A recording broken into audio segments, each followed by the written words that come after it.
Okay. So we're gonna be talking to Lancer. The sky is clear. The autumn is covered up by the intense sunlight. A soft ocean breeze gently caresses my face. Only the screeching of seagulls breaks the peaceful silence of the docks. Without argument, this is a perfect location. As if this harbor was a symbol of the peaceful city of Fuyuki. However... Oh. Okay, yeah, I remember, like, last time when we picked the option to see, like, hey, what's going on, you know? Archer was here, but now even more people are here? Who are those people? I don't know. I mean, they look like kids and... weird scientist guy? I don't know, he's wearing, like, a white lab coat, it seems like, but maybe not. Right now, it's bustling like both New Year's and Lantern Festival put together. Not to mention who, no, what more?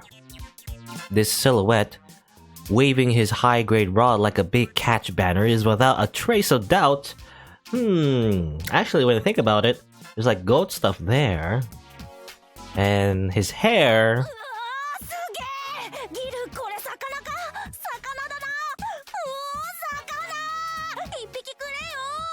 Gilgamesh. And also he's hanging out with the kids, but I guess, well, he was a kid. Now he's in his adult form and still hanging out with the kids? I don't know.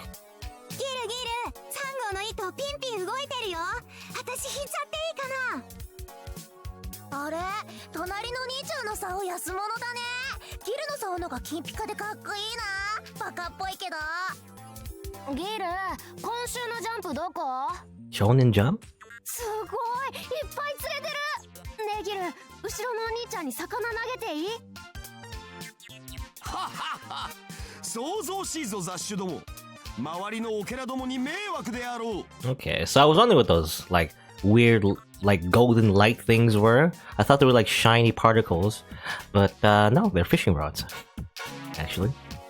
それはともかくジロ1匹と言わず10匹20匹持っていくがよい耳恐れることはない怒らぬから引いてみよ今久当たり前のことを言っても俺の気は引けんぞしかしその思考はよしこれでガリガリさんを買ってくるがよいカンタジャンプは俺が読み終わるまで待てコータあれは狂犬ゆえな注意してぶつけてやれ Okay, he just answered all the questions. I guess all these kids are his subjects, I guess. And also, he likes manga?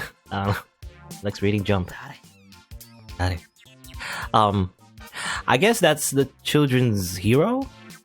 しかし拍子抜けだな最強を名乗る者がいると聞いたがまるで話にならん所詮は番犬と贋作使い王たる俺とは比べるべくもない The hero laughs happily. From time to time, the kids pull on his cheek or hair. 相変わらずの物量作戦か。しかも金に糸目をつけぬ最新装備とはな。がっかりだ。道具に頼るとは見下げ果てたぞ英雄。But weren't you doing the same thing, Archer? I guess that's the point. Surrounded by children, the red man defiantly pulls in another fish. Wait, you're the one to talk? ほう、そういう貴様のリールは釣り具屋で連日品切れのスーパーオートメーションではないか。面白い。リールでは劣るが、俺のロッドは特注の中の特注よ。どちらの装備が優れているか競い合ってみるかゲロ。それは伝説の電撃ガマカツ2006試作段階で製造中止になったはずのロッドをなぜ貴様が Probably his Gate of Babylon. Somehow he kid. Yay, laugh the kids. Oh, okay. Oh, I thought, I know, for some reason I thought like, you know, because this Gamatsu or whatever, Thunder 2006, is it like a real rod? I don't know why it's like, scratched out there, I guess. But, I thought because it was in production, that Gilgamesh would have a prototype because all the treasures in the world belong to him, right? Or something like that? Well, I guess not. He just took it from some kid's dad. And then there's the blue guy who still hasn't said anything. バカな。痛いけな子供まで動員するとは。貴様それでも英霊か。そのロッド、勝者が手にするというルールでどうか。望むところよ。貴様の贋作などいらぬが、それはそれとしてそのリールはもらっておこう。すげえ、ギルとツリプロの一騎打ちだ。こんなのめったに見れないぜ。俺父ちゃん呼んでくる。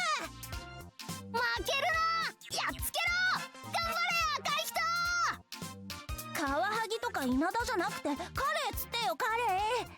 けど後ろの兄ちゃんみたいにタコ釣るのは勘弁な。ねえねえギル、そんなのいいからさ、早くジャンプ読んでよ。The harbor's tranquility is now nowhere to be found. The king of heroes, popular beyond all expectations, and the red guy, also somehow liked by the kids. And... ねえお兄ちゃん、釣れてる？俺の楽園を返してくれ。 It's a new pose. Lancer Nissan, hanging his head like it's the end of the world. 帰ろう。ここはもう一般人のいていい場所じゃない。I leave the harbor behind. Looking up, the sky's brightness hurts my eyes a little. Alas, at least Lancer's lost paradise shall stay forever in my memories. Okay. Yeah, I was hoping, because we did all that like plot stuff before we went to the harbor. We learned about like Bazett's like past and how she like she probably like idolize like Lancer actually. I was hoping to learn a little bit more about that, but I guess not. It's just more so his fishing thing being interrupted, invaded by two other jackasses, basically. Oh, what's this? Go talk to Caster. Interesting. What can we talk Caster with? I don't know. I see Caster. Come to think of it, it's not unusual to find her meditating here. I wonder if there's something she's thinking about. 前、聖杯戦争について聞いたときは突っぱねられたけど、Oh, what? What happened? Well, that was a weird... the game crashed? I'll try to... Let's see. It keeps crashing at that part for some reason. Maybe I should like... I could like... Let's see. I could disable this option. Because I usually have the option to... Like, don't stop playing the voice when clicking. Maybe I should like skip past it real quick. Maybe it'll not crash. I don't know. I'm going to say... Which now's the right time. Perhaps I will be able to hear the real story from her. Okay. Okay, yeah, that was weird. For some reason, playing that audio clip, like this one, she turned him down when asking about the Holy Grail War last time. It crashes the game. I don't know why. Why would that happen? I have no idea. But it crashes the game for some reason. This cursed line. But anyway, I mean, I don't know. Should I... Will the other audio lines also crash the game? We'll see, I guess. That would suck. I have to maybe like turn off the voices. Let me turn on the option again to continue playing the voice if I click on the thing, just to, because sometimes accidentally I try to skip past and the voice cuts off. Though it doesn't help when another person talks, within the story, and then they get cut off. But usually, if they're like in the middle of a sentence, I accidentally like click the button, they'll still keep talking. That's an option in the little patch thing. But anyway, maybe now's the right time. Perhaps I will be able to hear the real story from her. Okay. Asking for the real story? What am I saying? I've already asked Caster everything I needed to ask. If I question her any further, I might end up touching upon the truth. That's too reckless. No matter how much she prefers living a peaceful life, she's still a natural-born witch. She will eliminate mercilessly anything that does not serve her interests, as if sweeping away the dust before her without hesitation. Okay, please don't crash. I can't let my guard down. While I was living amongst someone whose very existence is something that hurts others, showing any weakness at all is fatal. そう。あいつは裏切りの魔女メディア。Media, yeah. 人間の敵として祭り上げられた反英雄。I mean, I kind of already know her lore because of, Fate Go, but I don't know if it's really been fully explored yet, technically, in the visual novel. Well, I recall the myth. The princess of sorcery who received the teachings of the Great Witch, the cunning witch behind the demise of many countries in the Age of Gods.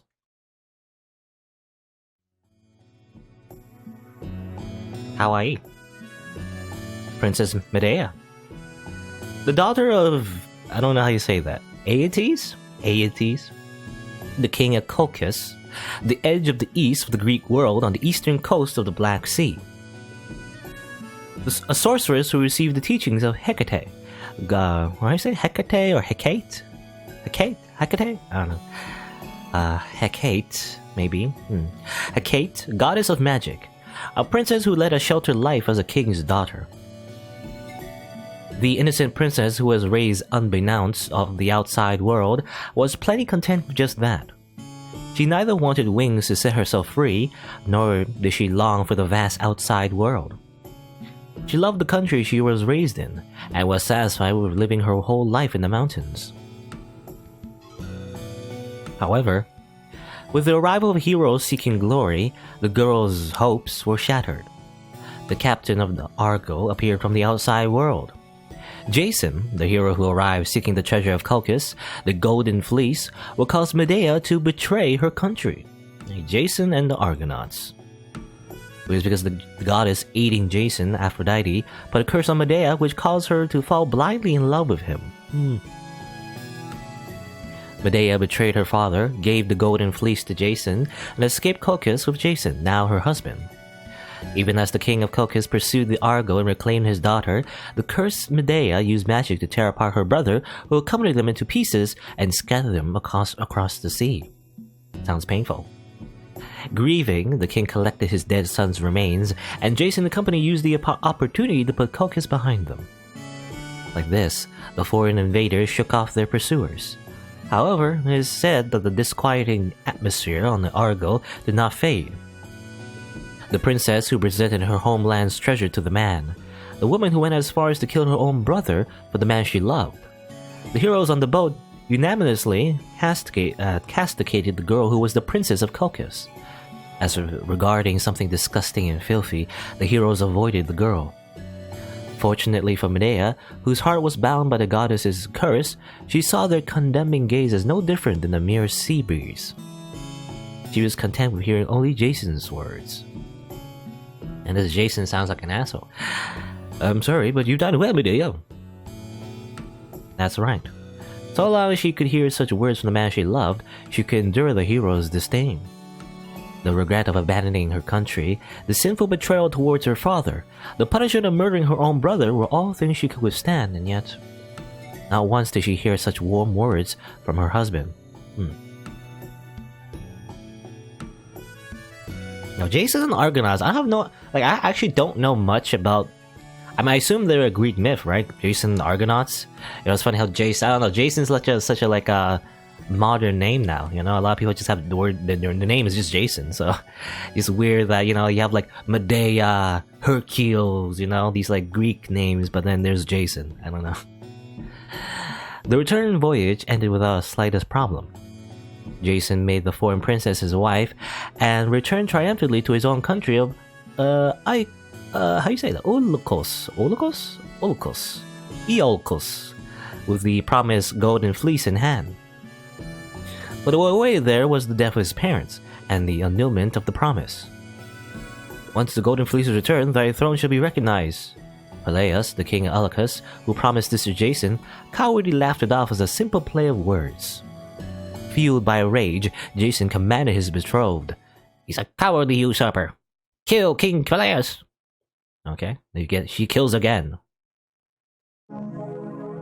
Though seized by her love towards Jason, Medea was still but a young girl. To the girl who's been shattered by her deed against her brother, Jason repeated it insistently. Kill King Peleus, who broke his vow. Kill the king's relatives. That's right, the king alone will not suffice. Kill that unsightly successor, and the 3 princesses too. this Jason guy doesn't sound all that great. I mean, for one, he cursed Medea to fall in love with him and made her do like his bidding. I don't know. It did not take long for Jason to prepare the assassination. The king and his daughters were invited to Jason's house. In the center was the witch's cauldron. The girl had been bestowed by it by the great witch Hecate. Or Hecate, I keep saying Hecate or Hecate? Hecate? Hecate? Or Hecate? I don't know. Hecate. No, Hecate. A crystallization of secrets and the foundation of mysteries. My good king, we welcome you to our humble abode. Before anyone realized, the end had already begun to draw near. Unable to resist the man she loved and the curse of the goddess, Medea will use her own magic for the murder of the king. King Peleus, let us feast our eyes on my wife's secret arts, the man she loved said proudly. The girl stirred the cauldron with eyes weary from crying. This will be the secret art of rejuvenation, the magic which my wife is particularly skilled. Thus spoke the man whom she unknowingly came to love. Unable to oppose, the girl continued the ritual. Let me go back. The hands stirring the cauldron grew ever so tired, feeling like lead. Come to think of it, from the moment she had put her country behind her, had she ever been able to sleep peacefully? Her mind and body exhausted, she continued on as if surrounded by a thick fog. Being this tired made her forget. Being this sad made her dull. Oh, has she learned magic to do such things? She cut up an aged sheep and placed it in the cauldron. Stir, stir, splash, splash, and melted and disappeared. And then the aged sheep that had lost all shape and figure revived in the hands of Medea, its skin brilliant and its eyes full of life. The aged sheep was reborn a lamb. The king, impressed, requested that he be rejuvenated as well. Then the girl spoke, just as instructed by the man she loved. For that purpose, the body must first be cut apart. This art requires that you die once. The king, fearless, ordered the 3 daughters he loved so to perform the dire deed. The 3 princesses cut their fathers to pieces. I don't know. Did you have to do like? Did you have to like brutally kill them? You could just like euthanize them? I guess not. The king was thrown into the cauldron, and then I sighed. Those fiendish daughters covering up their own father. Their father did not revive. The 3 princesses cried and screamed. The man she loved then bound the women. The gods would never forgive the sin of patricide. Daughters of King Peleus, take up your own lives. The 3 daughters cried and shouted. Why has this happened? They cried out. They pleaded for forgiveness not from the gods but from their father, the king who they had killed. The unfamiliar man called Jason did not forgive even one of them. They got jebaited. The goddess's curse vanished at that moment. Her clouded heart finally cleared up, but it was too late. Betraying her country, killing her brother, killing the king through trickery, going so far as to let the 3 innocent princesses die. That day, the girl had undoubtedly transformed into a witch. Let me go back. I guess this is Caster's backstory was not over yet. The splendor of Jason's ascent to the throne lasted but an instant. The people learned of the king's murder, and they drove Jason, the foreign witch, out of Icolos. I don't know how to say it. That's an L, right? So that's I-O-L, Ilicus. Jason had no place to return to, took the witch and roamed Greece, wandering at last to Corinth. The king of Corinth welcomed Jason, and before long proposed matrimony with his daughter Glauce. Marry Glauce and obtain the kingship of Corinth, or keep the witch as wife and continue to receive the king's protection. Jason did not hesitate. Even though he had begotten 2 children from the witch, their bond was not enough to keep him near. Jason abandoned the witch and ran to Glauce's side. Please don't go. Please don't go.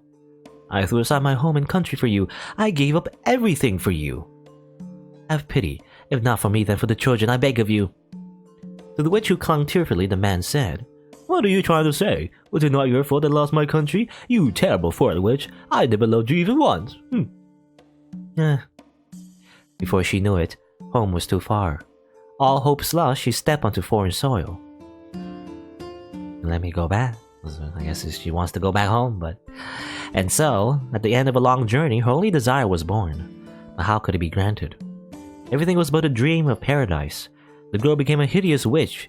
Even upon returning home, not a single soul would believe her to be the young princess. She had changed too much. even as the castle she lived out her childhood in remained unchanged, surrounded by the same greenery. And then on the day of the marriage of the man named Jason, in the midst of the countrywide celebration, Corin fell. Glaus the bride was engulfed in flames, and the hero who has become the new king was forced again into a life of wandering.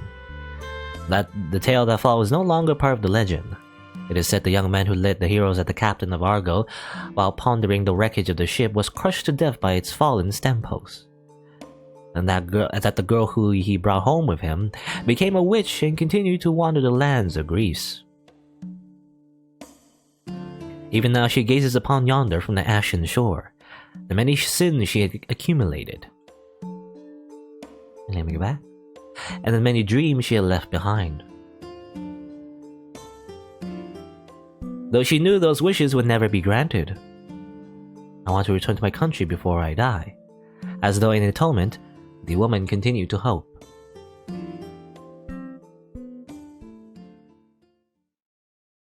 That's why she's a witch, I guess. Is it like basically all Jason's fault though? I don't know. Oh, dizziness overcame me, as if having seen a fragmented dream. I'll be alright. So long as I'm not careful, a conversation should be fine. It's akin to jumping into a lion's den out of curiosity, but this time the witch seemed sated.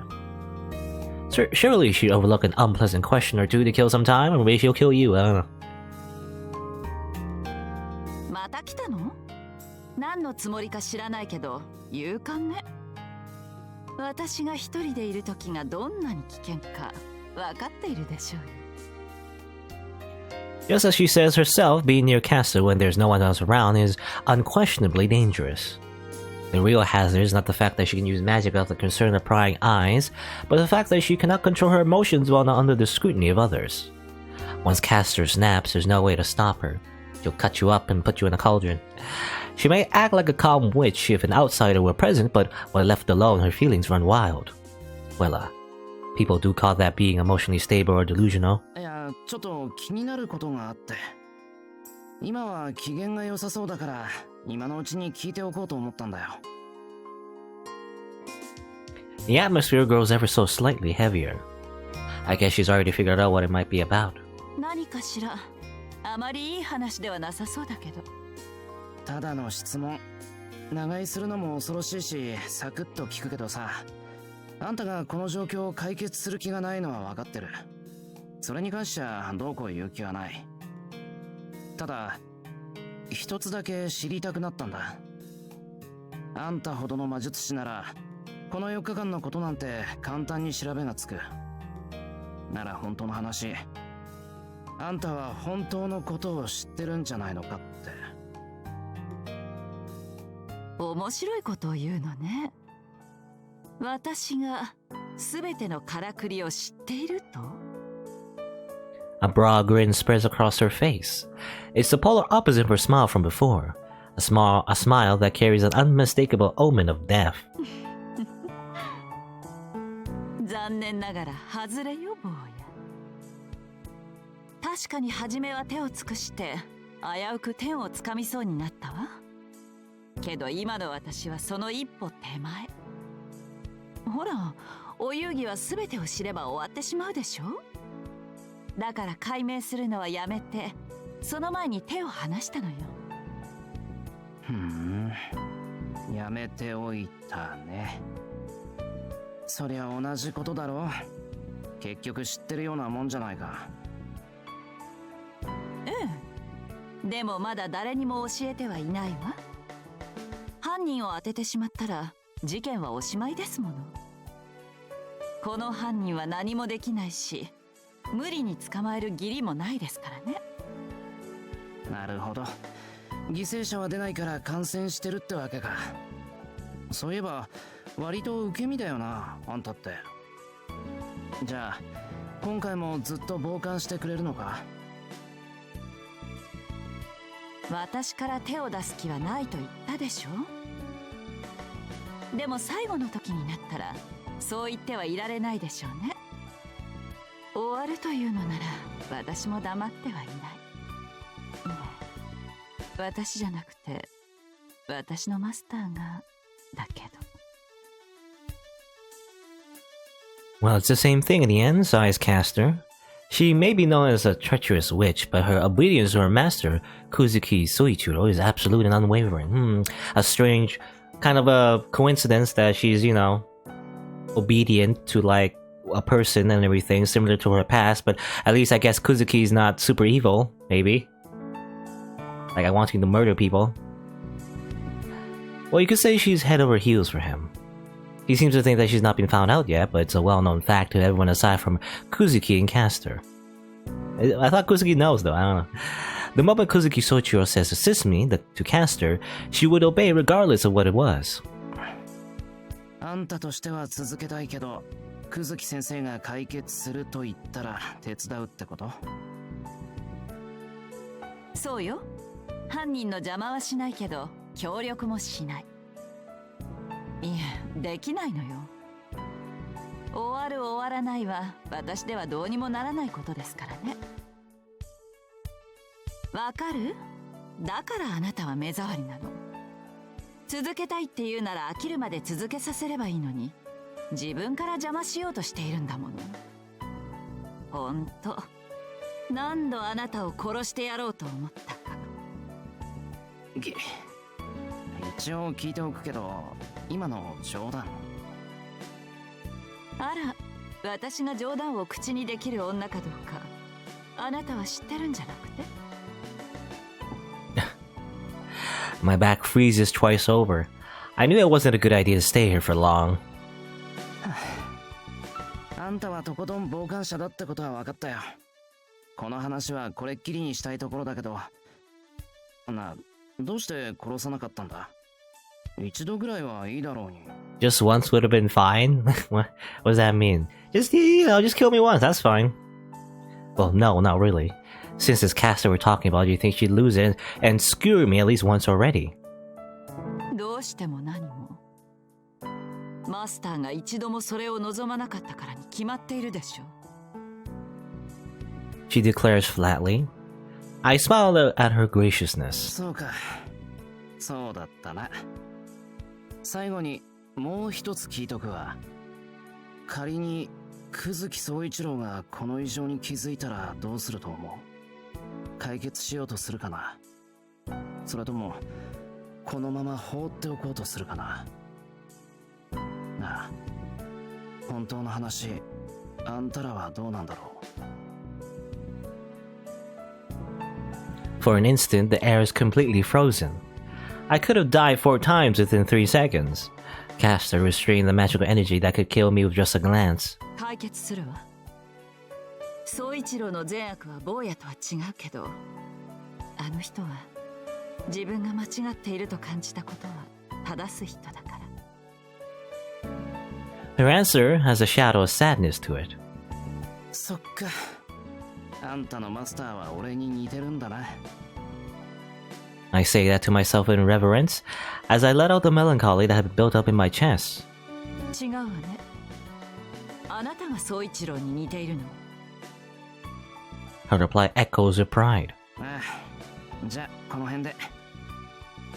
つまんない話をして悪かった。あんたは思う存分ここで我関せずを貫いてくれ。言われなくてもそのつもりよ。けど、そうね。一人で頑張っているあなたに敬意を表して、すべてが終わる時が来たら見送りぐらいはしてあげるわ。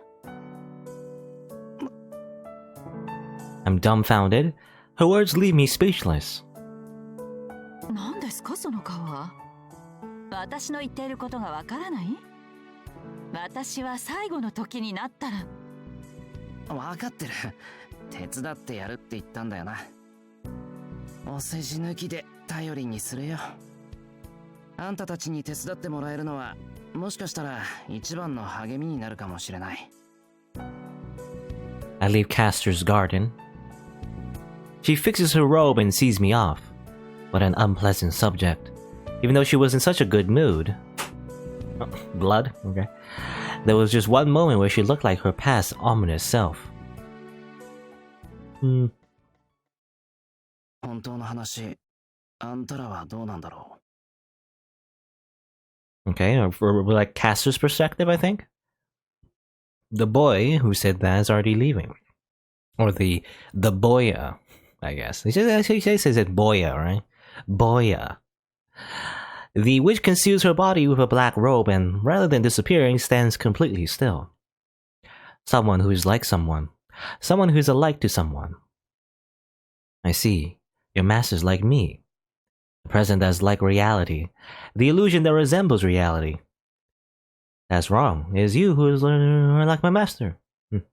The disjointed thoughts swirl together and dissolve. A muddy mess seized the present world that had already become the memory of another. Memories from when she still lived as a human, and a bad dream she had seen just a little earlier. Like the cauldron where the old sheep was boiled, the dead and living are mingled together. She's really angry for some reason. The witch bites her lip ominously. I don't know why she's so angry. Like, what happened? Well, like Shirou just like asked like what really happened with you two? What does that mean?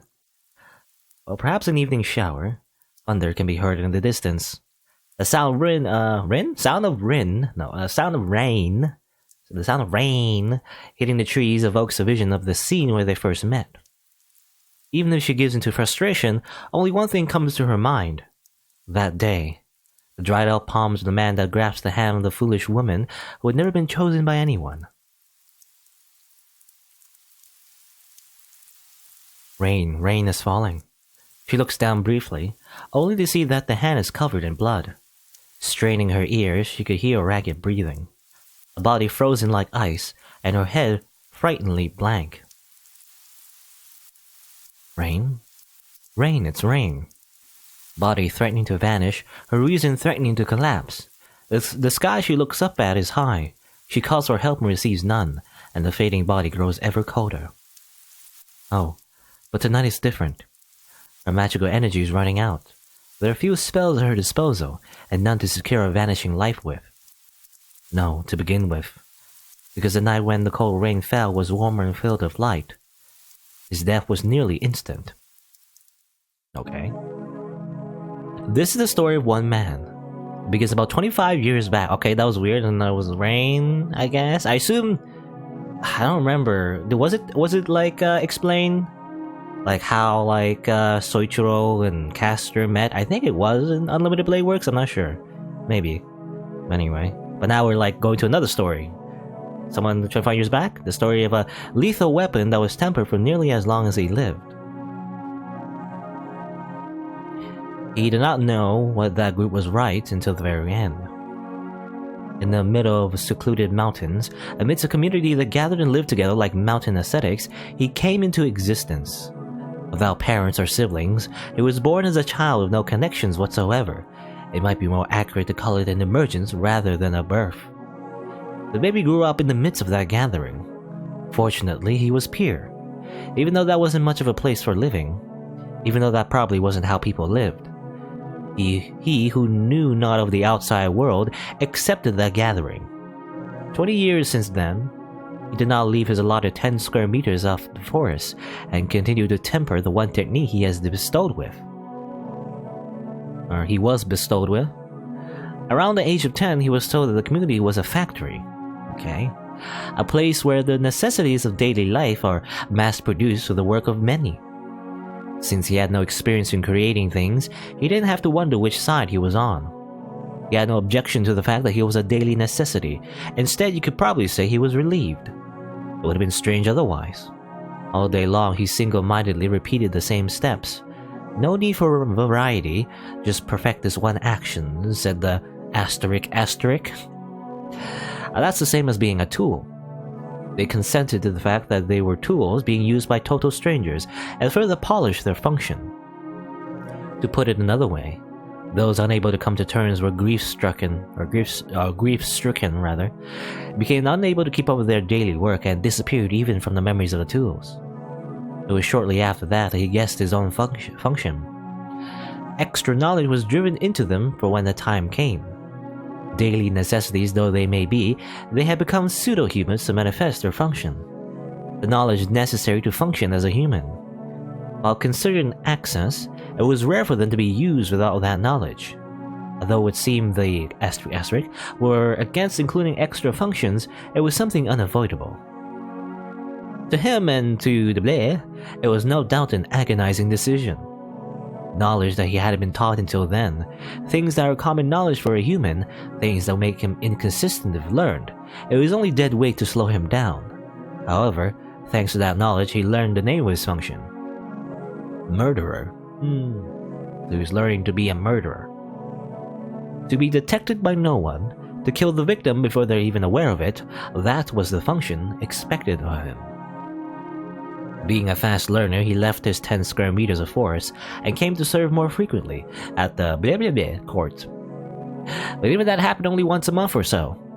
There he learned the cost of perfection and the appearance of the someone who were using him.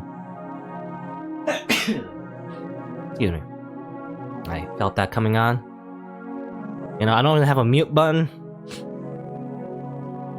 so I can't really mute. I used to have a microphone that had like a mute button on it, but this microphone doesn't have a mute button, so I don't know. Anyway.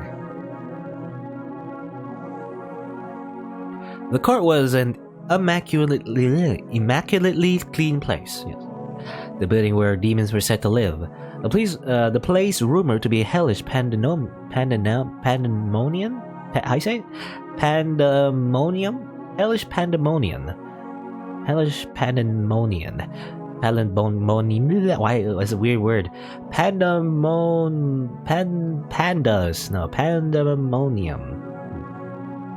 Was in fact a spotless white world. The scraps of tools that didn't listen to the blah and were dissembled were alive. And the remnants of those who brought shame to somebody and had their brains transplanted to animals as punishment. I guess it's leader, the leader of the community or the society in general. Anyone that didn't do their jobs, I guess, was killed. And the fish tanks, packed with flesh of the children who were gathered for the comfort of blah. Nothing, none of it was there. Those were all things that certainly happened, but they had nothing to do with this place, in this pure space. He, having known not one speck of guilt, as an ineffective form of staving off boredom, aiming for nothing but the expansion of tonight's menu by a mouthful, exchanged completely unrelated human lives for money. Weird. Sounds like a magi actually, or how you say it? A magus? Is it magus if it's like singular? Sounds like a magus. Like someone who's like turning human beings into tools. I guess like killing tools in like a isolated forest or something. You know, sounds like a magus would do that. Please save me. I don't want to die. Please let me go. Those pleas were to be all laughed off as filthy and silenced. And so, without somebody even noticing, the ones explored realized something in their final moments. These humans were speaking a different language all along. They were both living beings, yet their hearts were created differently. Things like the voice of the dishes lined up along the dinner table did not exist to them.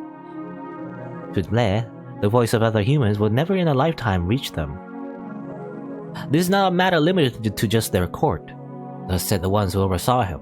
Actually, I don't know. I don't know. It's like maybe it's like a group, you know. It's not like one person. It's just like in general, like everyone is like this. I don't know. That said, the ones who oversaw him, those are the privileged few who use us as tools. Though this world is governed by humans who are not humans. He was told his function was to kill just one person for them.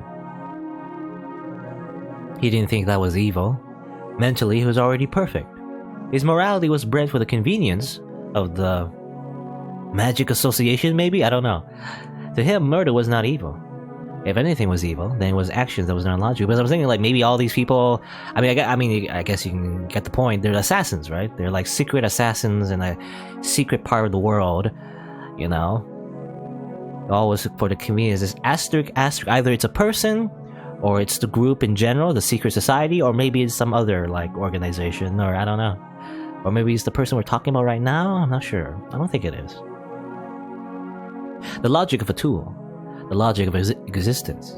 Simply put, if an ink brush loses its use, then that's evil. That's evil. If something made for killing people overlooks its target, that is injustice. If you put it this way, they were not doing anything wrong. They were creatures that had been given such preferences and privileges to begin with. If they care about their slaves, then the reasoning by which the world was managed would not stand. And that's how he was taught. While he witnessed the people's cruelty, he did not detest them. I don't know what to say, in lieu of asterisk. I have no idea. Because, I guess that's the point, but it's kind of weird when you just read it out loud. If there was something evil, it was just one thing. Do not doubt one's own function. That should have been what was correct for him, yet for some reason, he still thought about it. What if he were to be given a function altogether different from this one? He thought of things that could not be nothing but evil, like what kind of tool he would then have become. Towards his function, his daily routine continued. The art bestowed upon him was a fighting style called Snake, but he perfected it many years ago. Snake, eh? Don't know. Nevertheless, his daily routine did not change. No new techniques would be given to him. He was simply created as a snake tool. However much capacity he had, there was no meaning in adding other functions. And like that, another 10 years passed, and he reached the 20th. Finally, nearing his expiration day as a tool, he was given a chance to exert his potential. お前の完成には2000万の金と時間がかかっている。 Okay, 20 million in time and money? How do you measure time? I don't know. If there was anything different from other organizations, that would be it. Well, I guess you can measure time as in like how much time has passed. I guess in total, 20 million? Metaphorically, like that in cash, but also hours spent or years spent or something. Well, no matter what type of tool they were, no matter what kind of function they had, a one-man, one-kill rule was strictly observed. The exact same end awaited both outstanding talent and average junk. 2000万かけて育てた道具は2000万の仕事をすればよい。 Profits will be taken. You will not be used twice. Kill yourself after fulfilling your duty. Those were their absolute rules. Ordered to kill this person, he underwent training beyond human comprehension, and then, having finally perfected the technique after 10 years of practice, he will display it only once before putting an end to everything. Imagine it's like, your entire life you're working towards like this one thing, and then you do it, and then that's it. Your life has ended. He obeyed in silence. It was said to target laid out layer upon layer of defenses. The social position necessary for smoothly making contact would be provided by the blade. After that, he would just have to perceive this body alone. Proceeding empty-handed was done solely to make it easier to make contact with the key individual. When they leave the forest, they are promised death, a journey to die regardless of their success or failure. Feelings of happiness, frankly, they were likely there, however faint. Settling a balance of 20 years. Finding out the extent of his function. Even if the outcome was death, that was still plenty to look forward to. The work ended all too quickly. There were none of the expected guards or barriers. When he visited the building to do preliminary inspections for the real thing, he ended up finishing his job. Okay, he was just, scouting out the joint, but then he just did his job anyway. Oops. The emotions in that moment were not easy to put into words. What came flying into his chest was nothing. Neither joy nor sadness. Neither disgust nor happiness. Can there be something? He thought his function would be accompanied by some emotion, but not a single ripple disturbed his mind. If only... Suppose something did move within him at that moment. Wouldn't that make him a different being altogether? If there were happiness, then on to the suicide. If there was sadness, then on to being a natural-born killer. But there had been nothing. Feelings and so forth, there were none whatsoever in the fruits of the technique he spent 20 years tempering. There was neither pleasure nor discomfort when he killed. Only the feeling of the puppet-like target's neck breaking was left in the palm of his hand. There was no reward. Nor was there compensation. The shock of taking a person's life was nowhere to be found. Even his function itself seemed strange. Didn't need it. It was completely unnecessary. The murder of this target required no technique whatsoever. It was more like an accident. A level of difficulty that needed no training. An assassination that kids in the neighborhood could have performed. Really? It was all excessive. How on earth could something like 20 years of training have been needed? His function that was left with nothing. A pilgrimage that was of no meaning to begin with. It's now that doubts have surfaced. There was probably no reason. There was no reason in anything. Before the corpse that he only knew the name of, he became aware of his usual apathetic self. Drawing that conclusion himself, he then decided to liquidate the person he was up until then.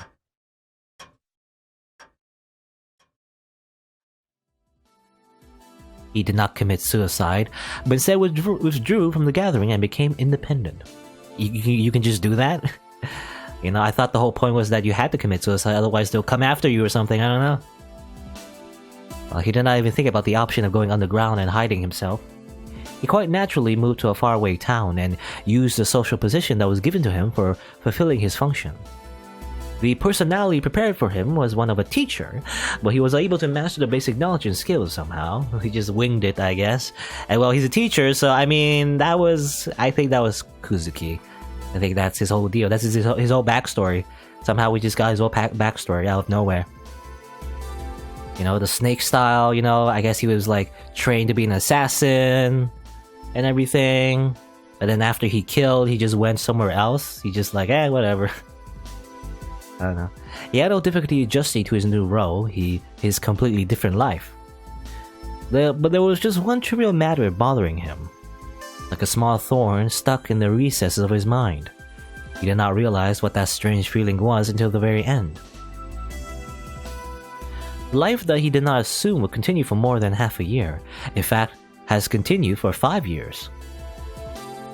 There were none that searched for him, and he himself decided that he would live without regard for his pursuers. You know, he didn't like make an effort, no, he's just like, whatever, I'll just become a teacher for a bit, and maybe I'll just get killed by my former like employers / like I'll say parents, not really parents, guardians maybe, I don't know, the people who like, you know, raised them, I guess. He was just accepting that fact. It was not that he yearned for a normal life. In the 20 years he lived, he only polished his technique for killing. If the result was something like that, then all that remained was to disappear without accomplishing anything more, he concluded. In short, he lost the opportunity to find joy in life. Humans spend the rest of their lives fulfilling the hopes they've accumulated up until adulthood. Whether or not they are fulfilled is not the issue. They're in fact an anesthesia that can expend time originally filled with nothing but agony. Or anesthesia? He who had none of this could only continue on meaninglessly. He neither ideals nor illusions. He decided he would fulfill the duty of living until his own flesh would rot away, until the tool known as himself ceased to work. Okay? I guess this is why Kuzuki's always like this. He's, you know, he's always like, emotionless, right? Emotionless? Because of his, like, upbringing. Not because he, like, I guess, forced himself to act like a weird, like, robot, but because he actually is. That would seem to make him a cold-hearted machine, but he was a human no different from those around him. It's just that his inspiration has died. What is dead does not revive. It's not that it's sleeping in the depths of his heart or that it's regressed or anything. It just doesn't exist anymore.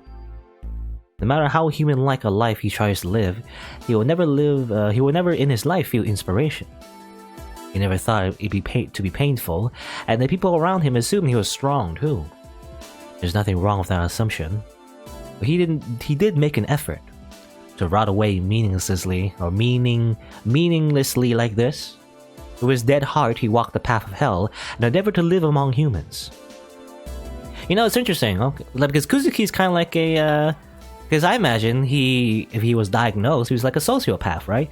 He was like, you know, raised to be someone who couldn't be attached to anyone emotionally, but that doesn't mean he himself was like, an unfeeling creature. He still desired to have a normal life and everything. So Kuzuki's like a sociopath because of circumstances. Compare that to Kirei, Kotomine Kirei, who also lived a pretty normal life. Sort of, not really, I guess, but he tried to fit in and into society and succeeded, but Kirei also doesn't feel anything, but not because he was not because he was groomed, to feel nothing. He just felt nothing naturally, no matter what he did. So Kirei is more like a psychopath, actually. So that's a little bit of a difference, I think. I think that's the difference between sociopath and psychopath. I guess generally, at least in fiction, anyway. But also probably clinical. I don't know. I'm not sure. I'm not a doctor, so I don't know. I just know from fictional characters. And then he met that pale woman. He was returning home from finishing the day's work. As he was heading towards the temple gate, he caught sounds coming from the forest. Having been indebted to the temple, he took it as an obligation to see what was going on, and he found a woman covered in blood. The woman wrapped in the black cloak was so weak that it seemed she would disappear at any moment. Probably literally, she'll make that weird woo. I can't make it in my mouth, but the weird sound that happens when a servant disappears. Whoosh. I don't know, I can't make the sound. She seemed so frail that the word vanish rather than die would be more fitting to describe her appearance. Okay, and that's where they met. Later on, the witch would think this meeting was a miracle. But the thought was not hers alone. Even if it were an illusion, the impossible happened. The heart that had beat at the same rhythm for tens of years had stopped for just an instant. This woman, covered in blood, she's pretty hot, is what I imagine Kuzuki would be feeling. The interruption had but a minor effect, but it did not change the beat. Something that should have been dead trembled as if to stir. The woman collapsed without responding to his call. Forest in the night, Rain, a weakened body, clearly not a decent person. Trivial matters, including a cloak covered in blood. This woman is dangerous. Even if he tried to distance himself from it, he was out of place as well. There's no way he couldn't pick up the scent of the one who was the same as him. Someone who has killed, maybe. But still, he looked after the woman. It was not out of sympathy for someone similar, a fellow murderer that he saved. He helped because a person had collapsed before him. The reason why he saved her was simply that. Interesting. Again, he's I don't know. Kuzuki's weird, I guess. He does the right thing, despite it all. Again, comparing to Kirei, he only does the right thing if it, benefits him, But Kuzuki, he does the right thing because it's the right thing, Similar to Shirou, actually. Because Shirou, a lot of Fate Stay Night, Shirou always, followed his ideals to become a Seigi no Mikata just for the sake of following that ideal. His ideal itself helped him motivate his own desire to live. I guess Kuzuki's kind of like that as well. Maybe that's why Caster said Shirou is kind of like Kuzuki, and also vice versa, I guess. Well, the woman awoke in about an hour.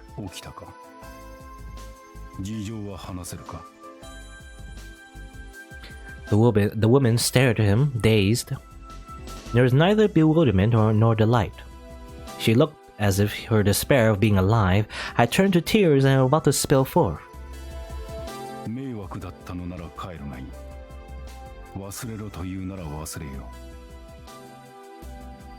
How did the woman take his words? Did she think she could use him, or did she let her guard down at his kindness?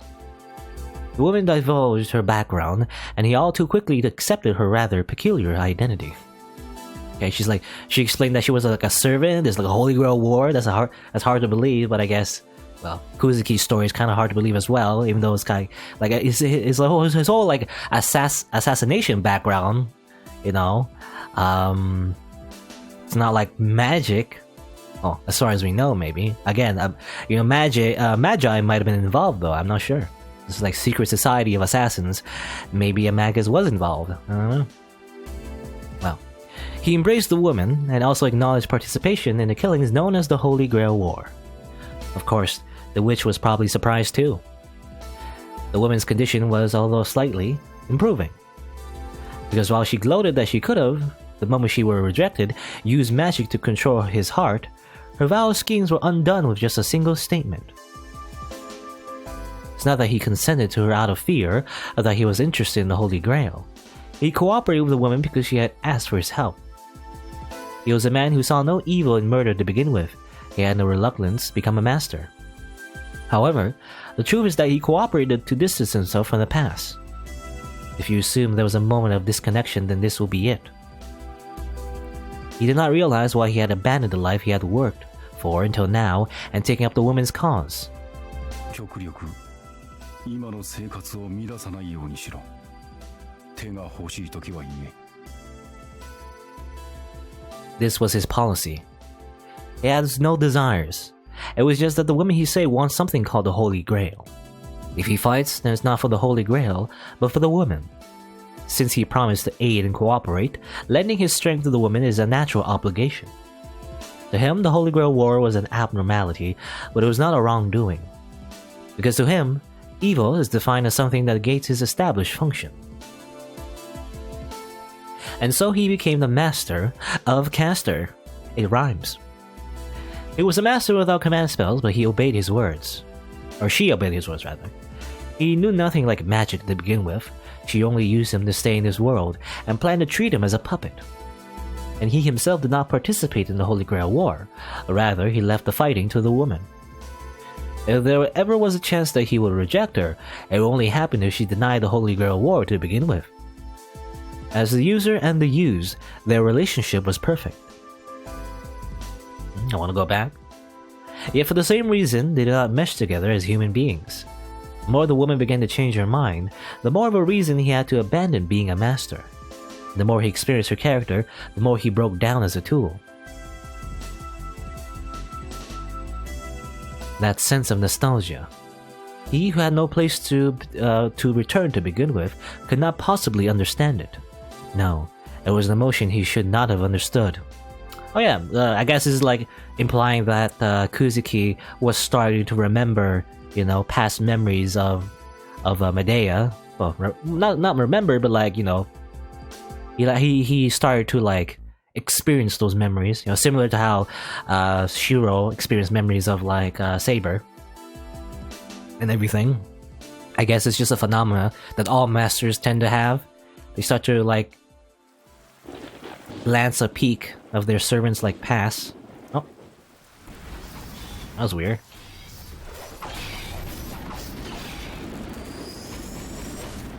He's fighting Gilgamesh? Did that happen before? I don't think that ever happened before, did it? Or maybe it did actually, in some other route. Not the Unlimited Blade Works route. In Heaven's Field, he was killed by assassin, or the other assassin anyway. And maybe in the Fate route? I'm thinking the Fate route, maybe. I don't remember. I don't remember in the Fate route how Kuzuki died. So I'm thinking, yeah, maybe because in the Fate route it was never revealed that Kuzuki was a master caster. So this is probably the Fate route actually. He got killed by Gilgamesh, I guess. Well, the battle ended quickly. The gatekeeper assassin was defeated by the enemy servant, and the master who went out to face him too was defeated by the Rain of Swords. Okay, Gilgamesh, what an asshole! He just killed them all. Though I guess that's not. I mean, they were also like doing bad things, during the Holy Grail War. So it's kind of like, well, what can you do? His abdomen.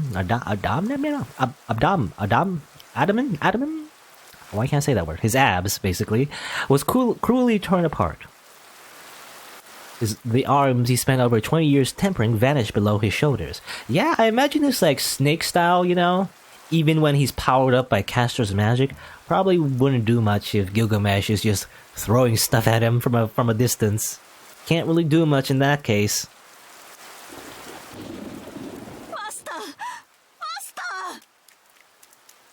The woman's voice echoed in the temple grounds. The enemy servants seemed to have left, having finished with the servant and master of the temple gate. Only the woman was left, clinging to the remains of her pallid contractor. With eyes that had lost focus, barely able to discern silhouettes, he looked at her. Seeing that crying face, he found himself lamenting over having done something inexcusable. It was not an illusion that his fading consciousness was showing him. His heart that should not have existed shed blood on the verge of death. Well, there they are, aren't they? The woman wished to return home. The idea of a place to return to did not exist for him. A repeated sense of nostalgia. A place he'd never seen nor heard of. A dream of a paradise that he did not even have an impression of to begin with. That he did not know how to take in even his last moments. ここから離れろキャスター。お前の気配を察すれば今のサーバントが戻ってくる。He said indifferently.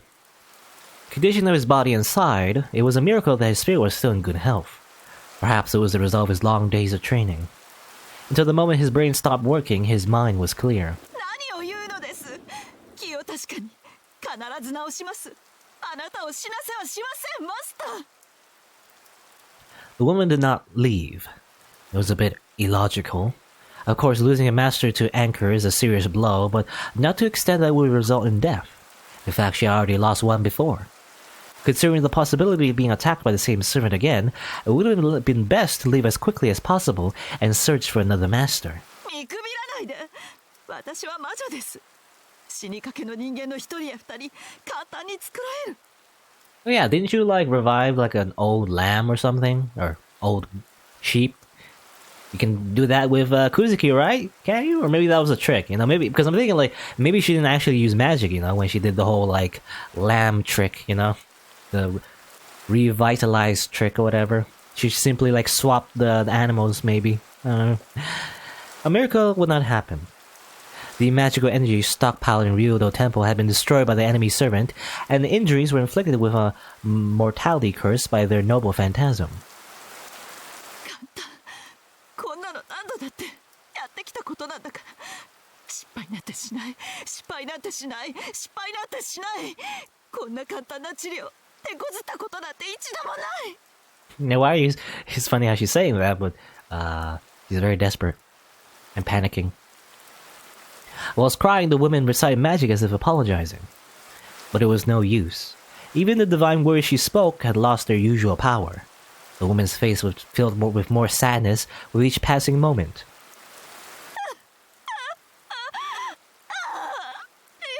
やだ。助けて。誰かお願い。お願い。助けて。助けてよ。 That's quite a scream of anguish. こんなの嘘よ。今まで失敗したことなんてただの一度もなかったのに。Neither healing the wounds nor regenerating his body was fast enough. She could not save anything. A witch's role is only to cripple humans. Even if she could cure people and animate the dead, genuinely saving a person was simply not possible. Perhaps it was because she hadn't really tried to save anyone up until now. She had not known of that rule until this very moment. How ironic.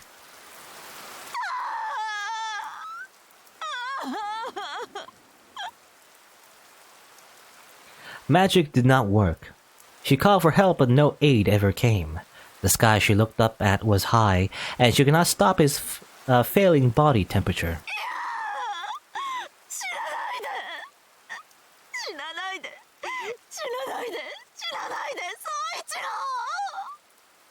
Interesting, she didn't say Soichiro-sama. She's just saying his name. He hears wailing. Looking at her crying face gives him a headache. He realizes that this is because of sadness, and finally accepted that he cannot become a tool. He just thought to live normally. When he murdered a person and became free, he accordingly took up the view that the rest of his life could only be spent away. What a blatant lie. He dared not admit it, but he actually regretted that. He always kept in his heart those meaningless 20 years in the person he killed whom he had only known by name. He always thought it was wrong to kill someone who he knew only the name of. That was not a killing born from his own motives. It was not an adult born from his own will. How should he have atoned for his mistake? It had been fun. It was easy to do nothing but hone one single technique, to forget about thinking and be a tool. Being preoccupied with that, he erased 2 lives without a single consideration. Wait, 2 lives? I thought you only killed 1. Is there any evil greater than this? Even if those who raised him were to shoulder a part of his crime, even if he didn't know a thing, what killed another person was inevitably his own hands. The reason why he went on to live was because he didn't know how to atone. He stopped practicing the technique that could call his one and only purpose and slowly buried it within his daily life. Wishing for nothing, gaining nothing. That was the best form of atonement he could conceive in his mind. Again, again, Kuzuki's like, he's more like a sociopath because he does feel guilt, you know. Again, unlike Kirei. Kirei probably, I mean, how much like people he has killed already, and also orphans. Kirei killed orphans and little kids as well. I don't know. Kirei feels no remorse, but Kuzuki does. Despite their similarities, Kuzuki actually feels, guilt and is like a normal human being, actually. On the inside, anyway. That way of living crumbled after meeting this woman. A pale-looking lady wandering about in the cold rain. She was simply beautiful. More beautiful than any woman he has seen before. He really had a fetish for elf girls. Anyway, that was the only reason. To that beautiful creature, he reached out his hand. Looking back on it, throwing away all those days of atonement he had accumulated and lending her a hand was surely his own choice. And that's what he wanted all along.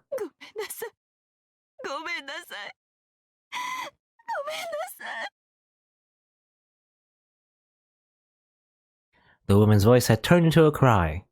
What he thought was rain was something much warmer. The woman did not leave. Just as that night, arms covered in blood clung to his chest. It is truly sad that he cannot see her face anymore, he thought.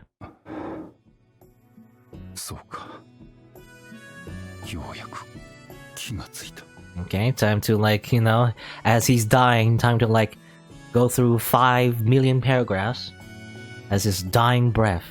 Or, well, I don't know, I mean, Kuzuki technically lives, right? But, I don't know, it's weird because we have this 4-day loop or something, and also Castor doesn't want to end the 4-day loop, so I'm wondering if Kuzuki, maybe he actually died? Well, it took too long, but still, there was some time. He had for a long time wanted to apologize to something. Things he had regretted. Something he had to beg for forgiveness. Since long ago, to that which he had vaguely carried until now, he had wanted to live for someone's sake. To that pure longing. Oh, CG. The woman cannot leave. I would not leave, rather. Even though the footsteps of death may have already gotten close.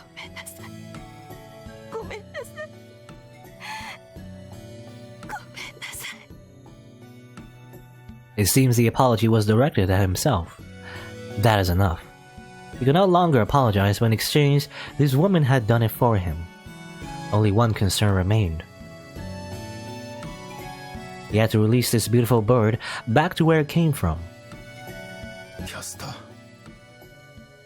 The woman would by no means leave him.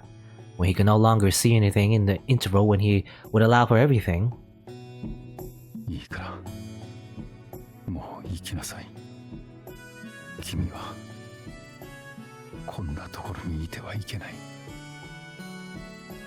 Feeling more peaceful than he ever had, he told the woman who had clung to his remains. Interesting, in this scene, Kuzuki's the one that died first. I imagine, she either disappears or... Where the woman who is left took off to is already a distant story. Well, I don't know. I imagine she goes off to get revenge, basically. Most likely, considering her personality. And she probably just dies, to Gilgamesh. At least in the Fate route, but then they're both alive, so that's weird. I don't know, this like 4-day loop is super weird in general because all the servants are alive, so that's already an abnormality, but anyway. But I guess that's what happened technically in the Fate route, you know? They were both killed. I was gonna make the parallel of in the Unlimited Blade Works route, actually. That also kind of happened, but Caster dies first, and I guess, well, another type of archer killed them, basically.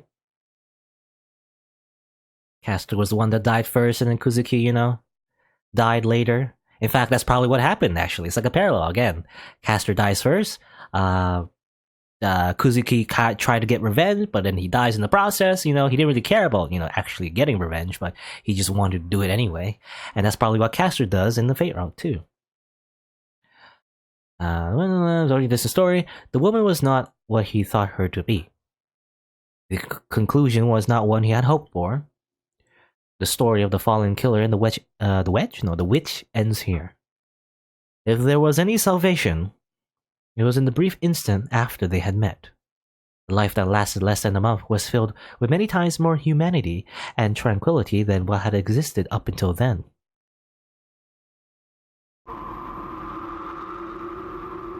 Okay. And that's weird because she's alive, quote unquote, I don't know. Dizziness overcame her, as if having seen a fragmented dream. The witch in the black cloak is liberated from the evening rain. She narrowed her eyes at the slight vertical and looked up at the gloomy sky. Does this like sort of thing happen to everyone? You know? Just get attacked by like flashbacks? Or supposed flashbacks? I don't know. But surely he saw her that way until the end. Even if she had fallen to the ground, her wings were light. Someday, they would slough off the dirt and return to the skies.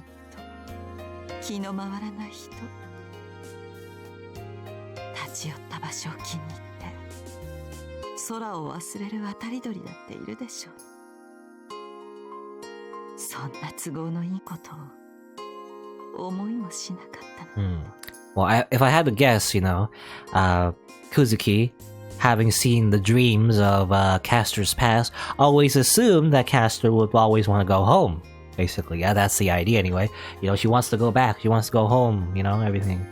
But actually, Caster does not want to go home because she doesn't have a home technically. Her home is here, the Real Temple, or something, you know, sappy like that, or, you know. She smiles ever so slightly at the monologue. As if drifting off to sleep, the witch slowly closes her eyelids, as if to bury herself in a short-lived dream. She held tightly onto this moment from which she would eventually awaken.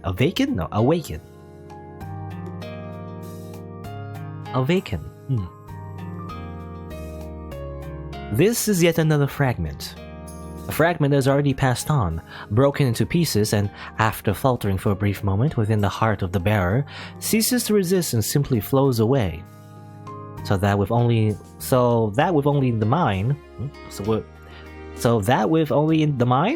or rather, so with only that in mind, maybe is that way? I don't know.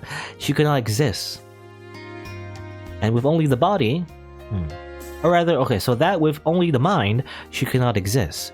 And with only the body, she could not leave footprints. Okay, that's how you read it? It's weird sentence.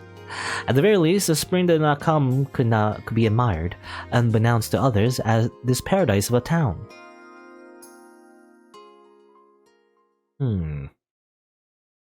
Weird. We learn their backstory, and their backstory also involves them dying, but they're alive? It's weird. I don't know. Well, after all that, time to move on, I guess. What else is there to do? Let's see.